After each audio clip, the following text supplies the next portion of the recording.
Rendez-vous avec émission Yassika. Concept Yassika. Rendez-vous avec.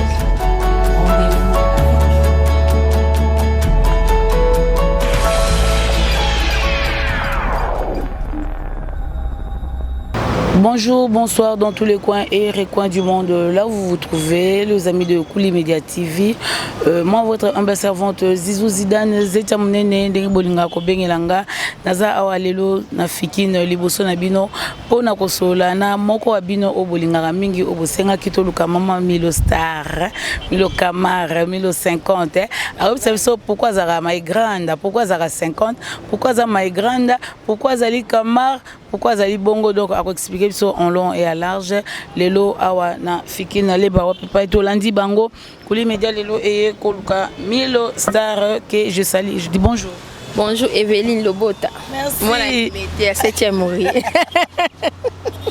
Comprenez nga la bota moi la 7e rue dans place commerciale Nicolas Taverne. Doya kanga na ega wana yango kuma nika kotumulanga. Moment yo na Elko botumulanga bongo. Comment vous allez? Oui, ça va. Assumer les guindés. Ouais, confirmer l'équipe vraiment, la moi pas si mal, Dieu aidant, tout s'en sortir quand même parce que vraiment on a présenté ma condoléance ma famille sur qui touché la pandémie oh babungi si va être cher na bango donc un zamba consoler mitema na bango parce que onyo surtout koloba et ça les côté mais ceux qui nzambe yemoko a consoler mitema na bango ba oza soulager en tout cas on a présenté ma condoléance na ma famille au bazaki touché na pandémie oh coronavirus. On a part à ma patronne, maman Françoise Vita Matanga a présenté ma condoléances dans ma famille au Bazaki touché la pandémie, surtout vraiment biso communauté congolaise et qui vraiment frappé Dieu grand lelo maladie wana et les cani mon pépé wana et les cani ndengezaki à makasi malgré wana il faut qu'on respecter bager ces barrières pour que et pour ça na pembe na bisoté. Lobi to moni lelo na 1h du matin chef de l'État a déconfiné Mboka, mais l'église bâtie en bongo jusqu'au 15. Tout le monde est mécontent de ma pasteur. Bon, le premier va confiner qui ezaki l'État mutu est confiné qui. Tout va déconfiner, bah on va le pourquoi, hein, le pourquoi va déconfiner, bah blog comme sous bah on va déconfiner, bah on te. Je ne sais pas tant sous parce que bah ça qui on a moi des ordres rebellés, c'est-à-dire quoi, bah sangani na nous dans la communauté parce qu'il y avait un moment, bah vous savez qu'il y avait l'église union se base dans la communauté. Base dans la communauté, base à l'éparpiller, t'es pour bailler bandeng ni ko identifier bango. Parce que moi, tu es un catholique, tu es un protestant, tu es un islam, tu es un kimbanguiste, tu es un orthodoxe, tu es un pévalong et tout. Donc, bima, donc bango il faut base dans la communauté moko base tellement éparpillé que je ne sais pas tant à partir yangoana, ba lingina nous ba identifier ba église union so pour tout le monde ba charlatan ba koma ke belé, ba makambe ma be komi belé. Pour mon église je te rassure, Moutou a yebi Bible quand on veut la punir, hein, la personne qui ne connaît pas la Bible, quand on veut la punir, bah ko punir yendenge mo tena Moutou a yebi Bible parce que a yebi ma bena malam. Tu vois, un ignorant, bako lo bakaye baki lo côté mais yo yebi Bible yebi makambo yebi interdit mais ce que ça la mabeta mususu yango wana balingi un peu ba mekana ko bongisa wana selon ngai mais na yebi vraiment te pourquoi l'état na biso ba lobi bako déconfiner ba mais bako déconfiner ba on ka dans 2 semaines non donc baza ba calme mais bazo banga ni mabonza. Mais ça ne m'a pas parce que on a en ligne vraiment Congo na biso. Heureusement ba on kutu ba bandos en ligne biso ba terrasse to tekite to meka côté ka ba kangi biso ba kiti. Donc on doit acheter encore des chaises pour na ofungola ba terrasse na biso. Donc ba yo kanaka ce peut ba ndo futa ben po parce que ba ozo ma bonze belé il faut pe ba futa pe ben po pour na nimboke tombama. C'est ça. Est-ce que vraiment des aboba parce que tu épingle moi point wana mingi maman Milo totel maman qui place wana tout le monde dernièrement a bassin nzambe kamba sambu si comme nzambe comme pas possible maintenant les lots ceux qui balobi que bazela na muke peut-être baluka ba ranger quand on lobby bazan en ordre dispersé peut-être yango baluka bazo solution mais bassin nzambe ka ba ucho que nzambe soni kala mingi te si comme bazo wela wana eza pona bandimi pona salut ya bandimi to ezaba ligablo na bango il faut fungwama to eza pona ni tozo comprendre. Bon, je sais que bisomo tolbaka église place nzambe penda vanda keza mutema. Ezanda ko etongama na maboko batute. Ngana lobabo na tiaka pete mena basala nzambe te na ebité relation ni bango bazana ngona nzambe na bango. Ce qui est vrai to qui passe mingi biso ba chrétien par rapport na ba croyance msusu par rapport ya ba islam ba musulman de to bengaka tamsu ba kimbangi c'est tout consomme mais nous les chrétiens vraiment to sambwe makasi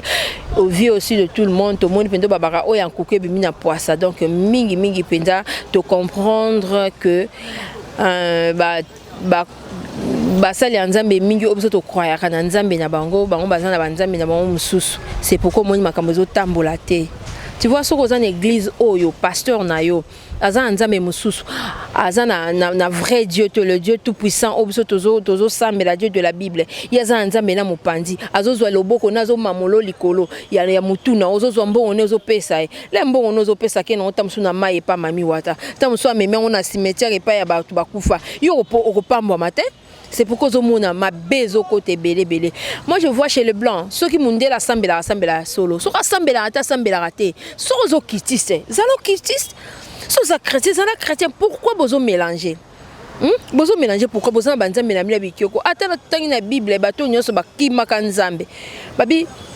biso catholique là to bande ko sambela to mibe ko nzambe za 10 commandements non. Babi kumisa ngai moko lokola nzambe wayo. Ngai moko il est tellement jaloux kalingaka ba kumisa yemo. Yo za banzambe mususu mais moi je dis ngana yo ki on passe vraiment te. Na yo ki on vraiment pas cité j'ai dit seulement que gloire au Seigneur tam mususu gouvernement na biso président na biso à comprendre alingi tamso abengisa bango ba solo là parce que mboka subasima ya mboka etang esimba mana basa na nzambe to mona ata na États-Unis ba prêter serment na Bible pour dire que tozo yoka tozo landa mibeko malgré constitution ezali mais constitution nzambe ya wana Bible mais so bango bazo to sangote mboka eza ya kobe bato bazela bango dans 2 semaines babanga te o ayebi ki azana nzambe na solo na ndimi te ki atika ko sambela zaika ko sambela parce que tozana ba prière so en ligne tout ça ba groupe intercession na ba WhatsApp na banda couper toza ko prier donc c'est ça quoi bazela kaka ba ofungola pasteur nanga pe azozela kaka ba ofungola po to bande ko prier ne pe en ligne en d'autres indiaso pe ba verset biblique aza ko édifier biso donc toza kaka wana donc ba on pe bazela ba ofungola ba obana magablo bazela ko funga ba mabonza ba msuku banda ozana ba déjà mabonza ba obangani obangani parce que biso nous n'avons plus confiance en vous donc to komi ko banga to komo banga po okendo samba en église moko beneti ngana sina boya prophétie so lingyo yo kananga mena prier na ko prophétiser pour nangate ko ya oyeb sangate ndeto sambela boye nzamba laksinga lito ino ninge katana na tuni nzambe lito ino ninga katana po ni nzamba bilito ino ndenge katana ifotia otia kisi nini mafuta frais pour na nini yo na nzamba obino usaka na nzambe bakomo ko mo nzambe ko camarade na bango ko nzambe na solaka na bango ko swana yo na ngati bazape juste te batambela na sanctification te bazana crainte éternelle te nzamba komo sola na bango ta batuna nzambe ko nzambe likolo rouge bo ndenge ni nzamba lobi makila ngwana ndo ya poser nzambe question nzamba répondre n'importe quoi moi ça m'énerve tu n'as pas wana bapesa ngo batikela ngo bisonyos bapesa biso nyonso tout na croix les raquets ya tiki ya biso nyonso Saint-Esprit quand tu pries avec conviction ça fait na kondima nzambo sala na bisio maman Evelyne Lobota babi Zidane et pesa nga kanda mutango uto swana nzamba ngola obeto batiko tak talaye amela ba Mélanie légende Lengende. Moi je suis ngana zali naza témoin nazo lobango te pona okose la moto. Moi je te dirais que Milo moni artiste yo e masolon ndenge zalaka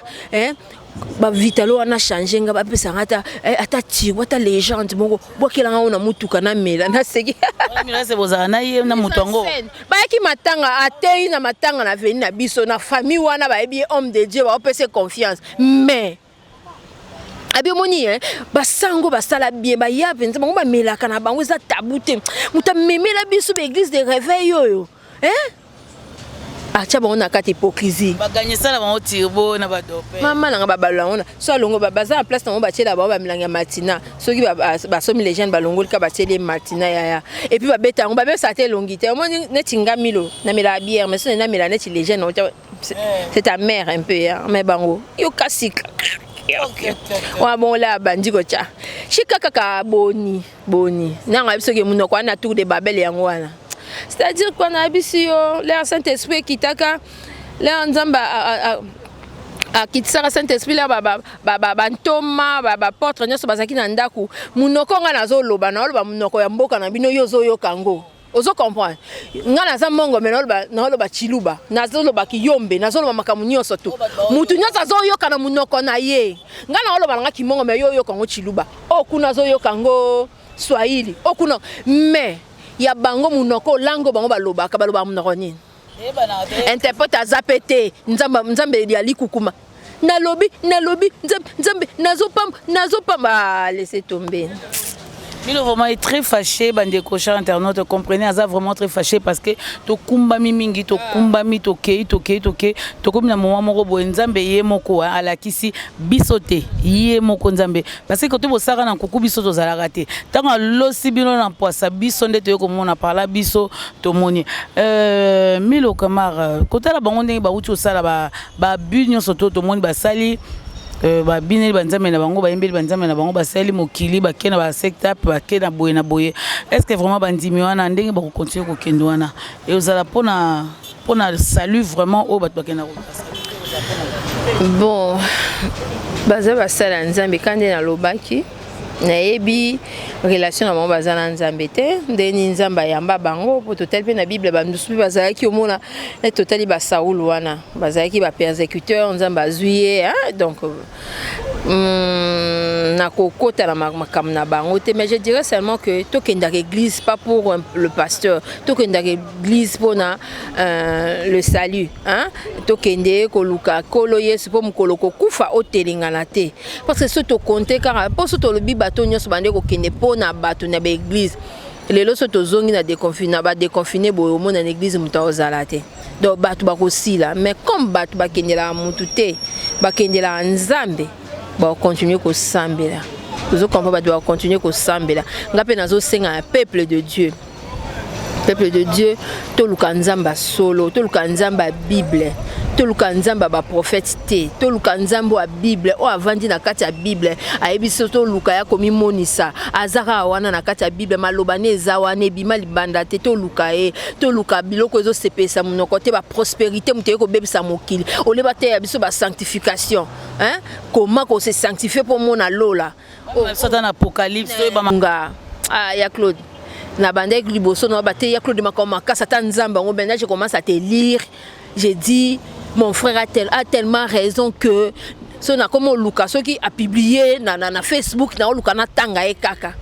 ozo comprendre pour dire que à ça lobby yo momeli masanga yo mutaba kwiti yo mutamasum yo nzamba ukosona nzambe ndeni o yepa no ndeni tu es suyé le balobi déjà qui avant da rapper na batamasumu te bon to lo banita mususu ba lo ba ke azali ba lo bani elo o epesa rabiso esengo mingi soto lobi que souveraineté ya nzambe nzamba ki parata ko ozamuta masumu ko salela otamsu ya onde muteko mo pesa batu mapeka tu vois to musu batu ba comment travailler mina souveraineté yango wana mona mutasali mabe ata na sali mabe ngana nzambe boyebite il est souverain il fait grâce à tout ce qu'il veut akotala masumu note so alobi apambola la tuna yoma soki alingi apambola tuna kamotote alobaka ya solo nzambe on sentira donc c'est ça quoi mais to linga nzambe ya solo ou bien ozali ou bien ozate hein il faut pas otie likolo moko na kati likolo moko libanda non ou bien ozate zala na nzambe na yo oyo aboyaka ne bata masumu te ozo comprendre mais zala kana ye aboya bata masumu te zala kana ye là carrément je salue mon pasteur Jonathan Bakambu na mon diacre Jonathan Bakambu na pasteur nanga Guilin Kalala l'église à Mipa biso kuna bate ya kabate ya bakotsa biso vraiment la connaissance et le bien et le mal. Je dis félicitations à toi Chancel Mbemba demi-dieu nandengo bimi sous champion. Ah ouais. Maman Boudia Bomangai. Je remercie Chancel Mbemba vraiment ça sous honneur en Mboka kaka yo ballon d'or wana vraiment il faut to kanga yango penza passer le coloana ezo continuer ko pela moto landi ya géri tout ba menayama merci ya na ndingo pesi makambu lelo leki na o chancel même na kati ya Belgique wana abimboli pe aleki to sengi nzambe merci vraiment je dis grand merci ndenge milozo loba na non les senjina o alembarate charge continue la ngaba psome continue ngaba psome ezo sunganga ya onde osalanga na zala ali joko ba social na pesio mbote ebele Milo lelo to yambio reviens sur terre hein maman nazongi déjà nazali la mise en scène mais nazongi quand même là c'est bien parce que Milo était très fâché hein? C'est normal il faut la comprendre pourquoi Milo Kamara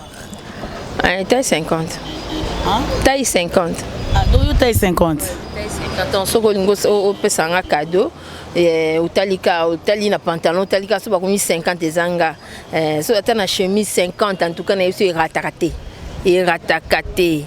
ezala slim ezala normal iratakate na ben otikala ka wana na changer te donc quand na sina komnanga 50 ba cinquantenaire ba kama ba demi siècle ba tunga kaka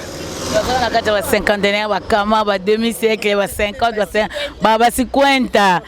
contour taille 50 on a 50 akene bo 50 abaluka bo 50 donc voilà c'est Milo Kamara Milo mesura combien taille taille nanga na mulai na ebate na so 1 mètre combien ba 1 mètre quelque moi likolo na ebité quelque moi likolo ah donc déjà possible so ba taille na yo pointure na combien pointure na 38 39 engama moi ça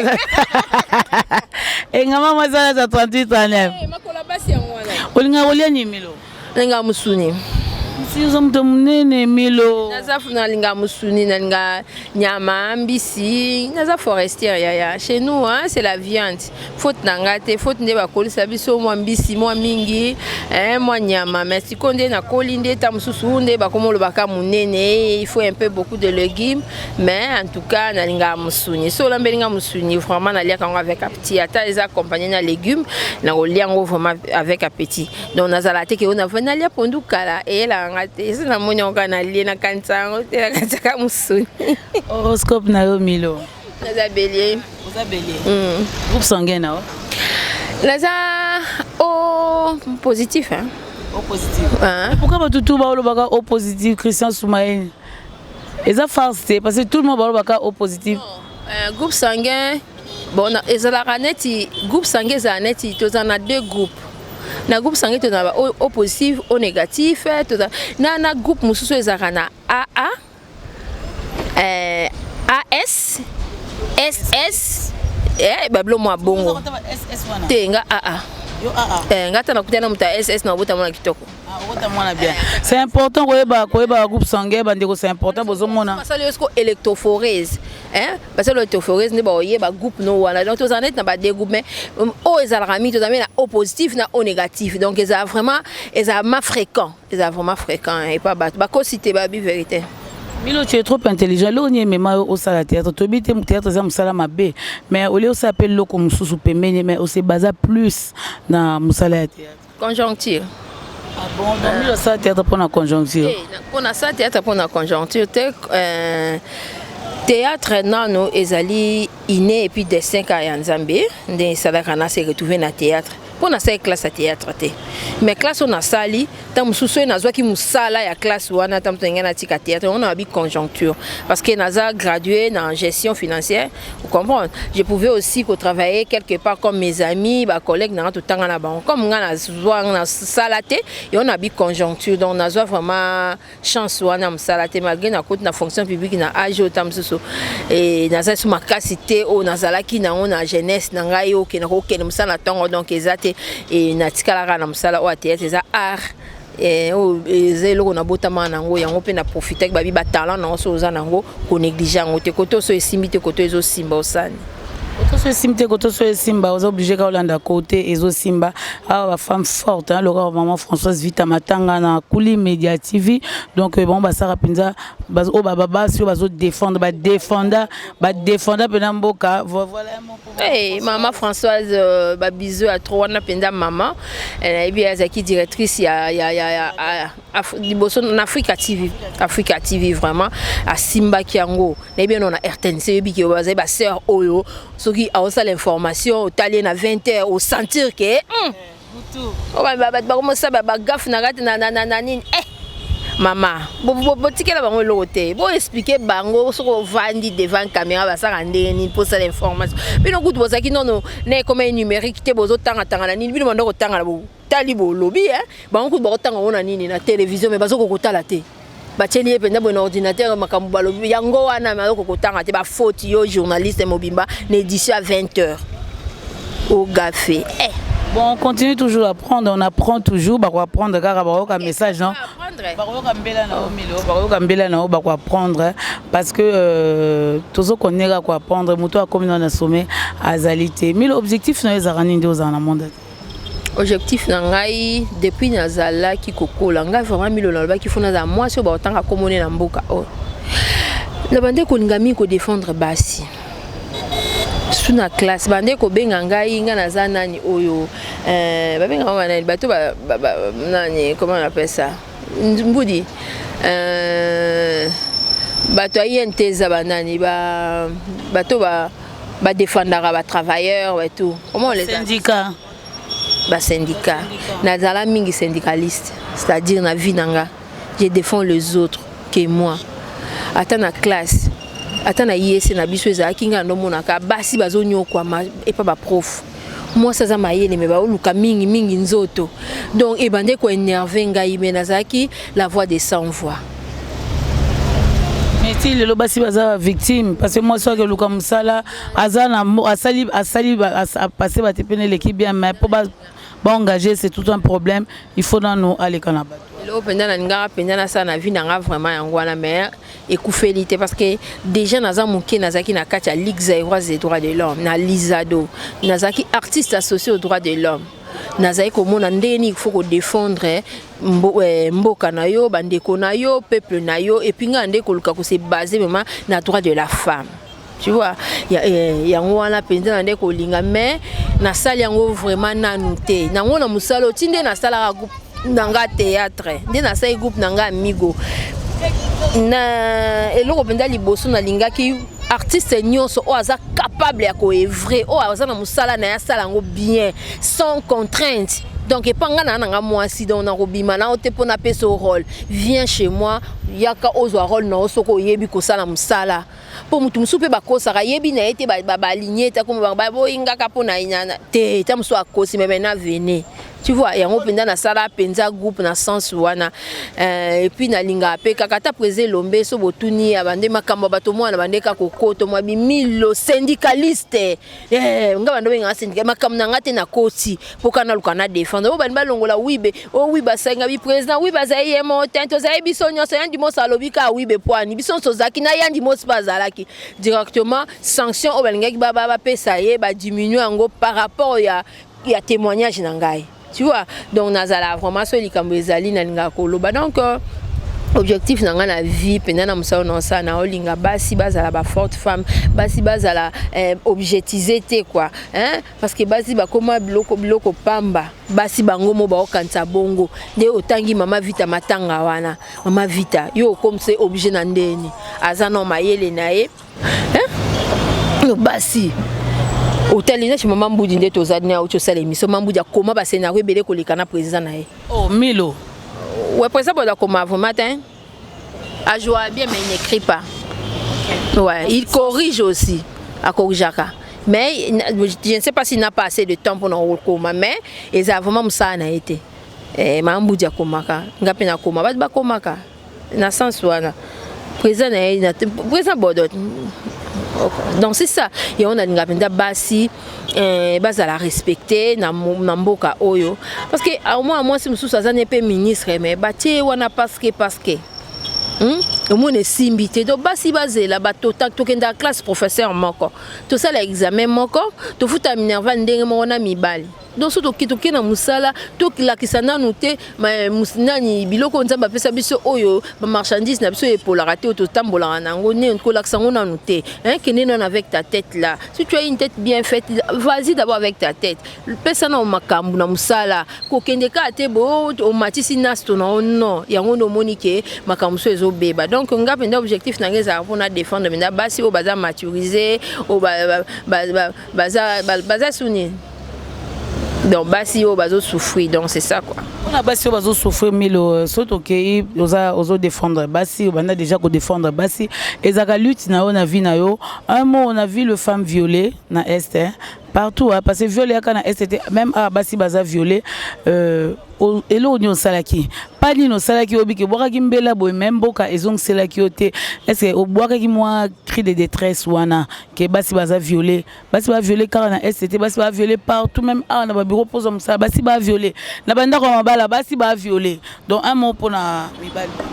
Oui, mais si dans tous ça on kana ba scénario na biso loko toza na ngo kara ya kopesa ezaka na musalo tozo sala yango nde tozo te lango parce que ba mususu tozo sa ba scénario bazo mona on netika ka que tozo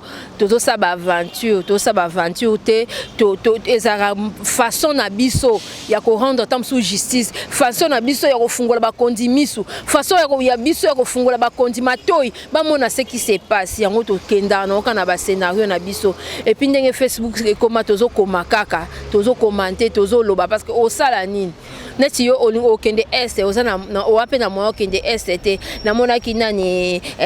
cardinal na biso kenda ki on a tu vois le cardinal so ka kuna et ça prend l'ampleur cardinal ango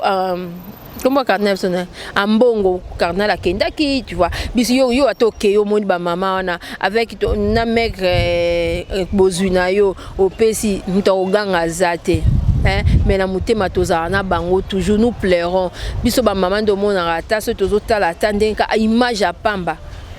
to kaka pasi to lelaka to luka makambo esila to luka makambo ba viol o esila bango ba musu bazo violer bango physiquement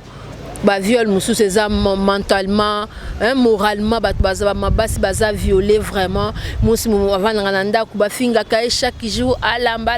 bien la mama be mobile na loba na ta merci te aziki na mota bominzo to ba pasinga na ta merci te muta botelio bana azuize minos 9 mois botelio mwana ata merci zalaka te basi ebele bazo vivre na bana ba papa bazate et ça ba viol ba violation yo mtolinga na mwasi oboti na ye mais soki assume soko boyina oboyi mwasi mais moi nazaya yo comment otikeli mon pauvre femme otikeli charge abokola mwana wana il doit maintenant se démerder mususu akomi na ye soka kokyo tekate akomi na ye chel otobengi akomi ndumba akomi lukambongo pour mona penda na butu na sel musala ya souffrance et puis le matin ake wenze asombe bane biloko bane bazolia asombe pe mamblamba bana pe ba ke classe les soirs encore il reprend encore ce travail alors que mon kolo bana wana il est quelque part avant-hier. Moi j'ai 5 enfants on a beta dame ngana na bana 5 mois na hotel bosa ozo diplôme ayebeta minerval ndenge ba futa raté pour moi na nazwa diplôme. Qui est irresponsable bazo violenté basi bazo violenté on moninga mwasi musanyo so mwasi sala kanano na critique ke na noté so na yebile pourquoi te na critique ke non te pas moi ça mutamayele tu sais moi ça mutamayele et puis moi si c'est avec le cœur quand il fait quelque chose.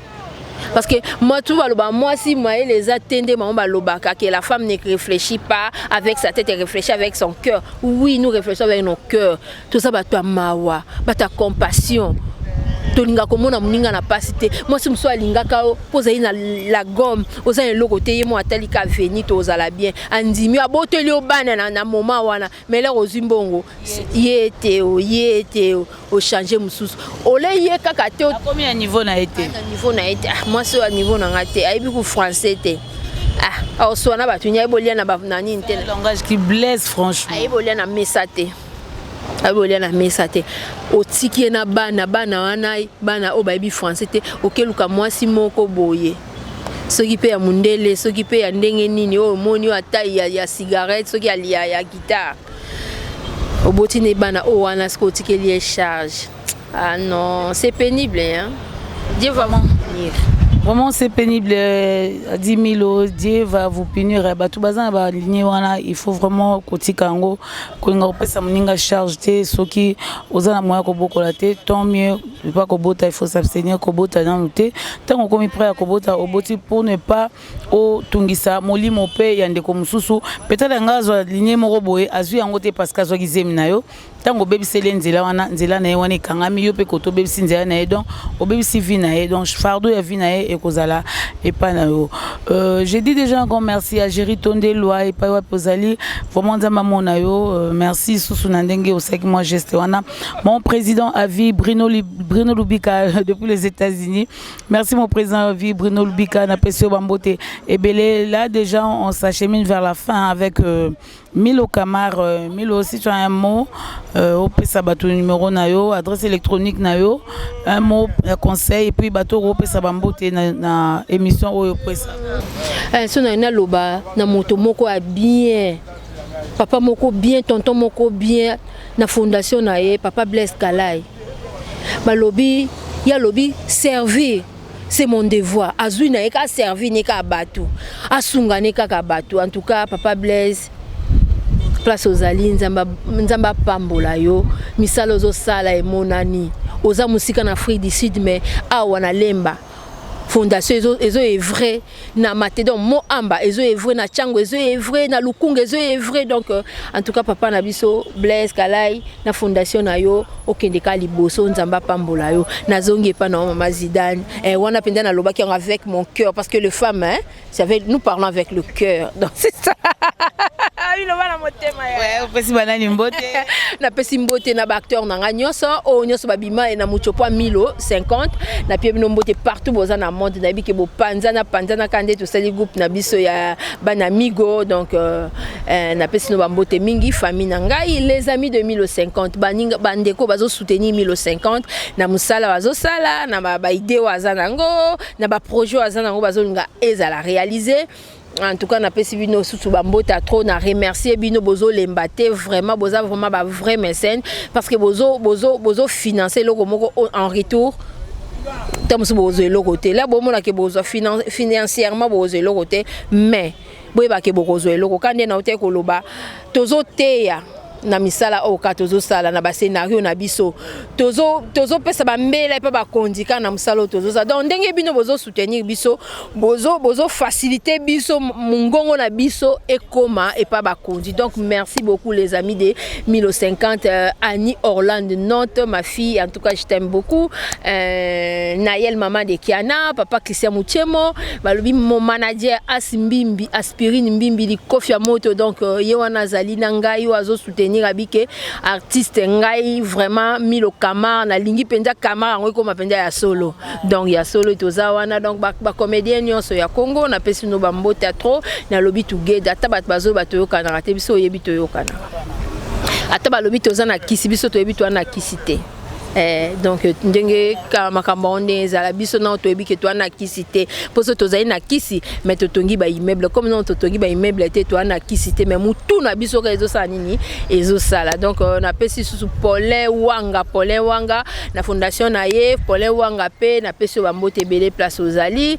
bana na ngai na pesi bango pe bambote belé et tout na pesi susu nani Karine Kaya na présenter ba condoléances à tout ko perdre vraiment un être cher sa cousine sa sœur donc sa petite sœur elle est vraiment makasi na présenter ba condoléances quand depuis na loba na début bandeko nyonso pe ba kufela qui na présenter bango ba condoléances vraiment le plus attristé donc naza et pas ya Zidane ngai pour na ko contacter nga ko zwa ngai penda 1050 pour nga na ngai mai grana ya ba bon me ba sino sa théâtre de ba Zidane bazanga ya na bango my grande donc wa boye talia sa mokina nga za my grande ba on peut ba luka ya ba on pas so ba kilo Kinshasa o kilo Congo nga my grande numéro na nga yango 081 900 54 08 081 954 08 wana suna pesi susu les amis de Lemba otozana fondateur na biso Bob Wande bazana Afrique du Sud tozo sola penza pona Lemba batu nyoso babima na Lemba surtout nazomona mingi ba joueur nyoso babima na Lemba tozana kati ya groupe wana les amis de Lemba na pesi no mbote mingi together to bike Lemba il faut to tombolango to bongisa Lemba na biso ba Lemba Tech to bongisa couper Congo na biso to bongisa pe Kishasa na biso. Merci beaucoup, je vous dis au revoir.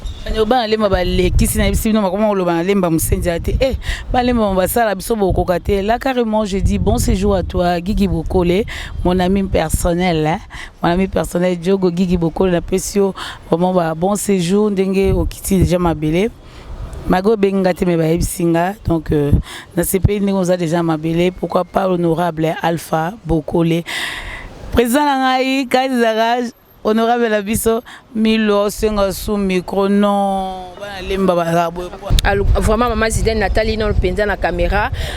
pour na kokumisa ko pesa vraiment merci na papa oyo tonton oyo ndeko oyo ya mobali o babengi Blaise Kalati na fondation na Blaise Kalati alobi ke ye ko servir eza devoir na ye donc il y a zo servir na ye kaka azane intérêt mo na simate na kati ya fondation na ye Blaise Kalati eza na mo amba awa azo evre na changu donc Kishasa mobimba Blaise Kalati papa en tout cas merci félicitations continuez kaka nzamba ko pambola yo musala ozo sala ozo futa mutute mutako futa yo ezali nzambe mutako futo awa azana été en tout cas merci beaucoup papa na biso Blaise Kalati na musala ozo sala mama Zidane na zongelio merci à toi Blaise Kalati musala na bandango kala eza musala wa bandika lelo ta sala ngo depuis kala. Là carrément je vois Alain Carré na Funak nae vraiment kene molo eko simba pourquoi pas na balo beta na mboka oyo vraiment fondation na yo ekende liboso Funak eke liboso Alain Carré merci na assistance na yo to monaki na do ya mamale nyonso o sala ki vraiment nzambe asunga pourquoi pas lelo mbele Blaise hein lelo ndenge nini basango ya kuna na management ya lelo mbele toza toujours wana tozo zela ndenge eko kende kalami te conférence de presse pour ressentir nini le lombele Blaise a koyebisa biso comment ça va se passer ndenge nini a procéder na management na ye po na kosunga na musalo ya salaki asunga pe baleki oyo bazoya na sima. Vraiment si vous avez aimé cette émission dites merci à Christian Soumaili qui était derrière la caméra. Quant à moi je vous dis au revoir, on se retrouve à la prochaine nulle part que chez Kouli Media TV.